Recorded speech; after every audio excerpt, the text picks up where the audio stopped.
கொஞ்சம் தன் கொஞ்சம் பொன் கொஞ்சம் தாங்க சொல்லுவாங்க. எல்லாருமே சொல்லுவாங்க. எல்லாரும் என்ன சொல்லுவாங்க? நாங்கள் போய் 10ஓட 11 இருப்போம்னா சொல்லுவாங்க.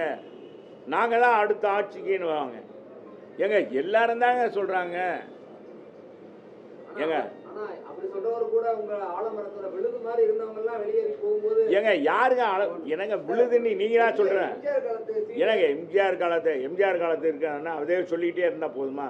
கட்சிக்கு எம்ஜிஆர் உருவாக்கின கட்சியை விட்டுட்டு ரெட்டலை இங்கே இருக்குது, இந்த கட்சி அலுவலகம் இங்கே இருக்குது, அவர் உருவாக்கின கொடி இருக்குது. என்னங்க இவரை எல்லாம் 9 தடவை சட்டமன்ற உறுப்பினராக இருக்கார், பல தடவை அமைச்சராக இருக்கார். அதை கொடுத்த யார்? செங்கோட்டையனுக்காக தனியாக ஓட்டு போட்டாங்க.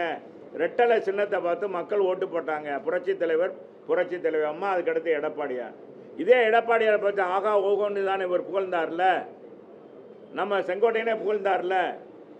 இன்னைக்கு ஏதோ ஒரு கோபத்தாபத்தில் அவர் போகிறான்னா போகலாமா? ஏங்க எனக்கு எந்த கட்சியும் வேணாயா, எந்த பதவியும் வேணாயா, எம்ஜிஆர் கட்சி உருவாக்கின கட்சியில் இருப்பேன்டா அப்படி சொல்கிறவன் தானே ரோசமானவன். அவன்தான் மனுஷன். அவன் தான் உண்மையான அதிமுக ரத்தம். அவன் தலை அவன்கிட்ட ஓடுதுன்னு அர்த்தம். சும்மா எல்லா பேரும் அதிமுக காரன் கிடையாது. எல்லாரும் நீ வாட்டுக்கு விழுது அது இதுன்னு நீங்கள் தான் பத்திரிக்கைக்காரவங்க தான். இந்த ஊடகங்கள் தான் தூக்கி விடுறீங்க. இன்னைக்கு கூட ஒரு புள்ளி விவரத்தை போட்டு விட்டுங்க. இதெல்லாம் இங்கே தான் புள்ளி விவரங்கள்லாம் நிற்குமா? என்னங்க நீங்கள் நாட்டில் மக்கள் தாங்க எஜமான். மக்கள் என்ன நினைக்கிறாங்களோ அதுதான் நடக்கும்.